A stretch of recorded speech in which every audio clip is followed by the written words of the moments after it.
সংখ্যা দুটাকে ভালো করে বোঝো। 3 to the power 3 Q R এটা 3 to the power 3 to the পাওয়ার 3 মানে x to the power m to the power n, কিন্তু এইখানটায় x টু দি পাওয়ার এইটাই হচ্ছে m, মানে কি এই যে 3 টু দি পাওয়ার 3 টা, এই যে এই 3 টা শুধু এই 3 এর পাওয়ার, এই টোটালটার পাওয়ার কিন্তু নয়।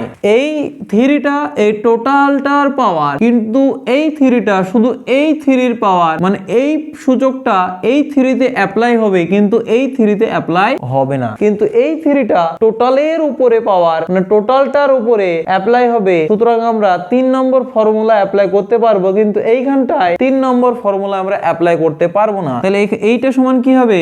3 টু দি পাওয়ার এই 3 কিউ মানে কত? 3 টু দি পাওয়ার 27, আর এইটা সমান কত? x to the power m n, তাহলে কত হলো? 3 টু দি পাওয়ার 9। এইটা বড়।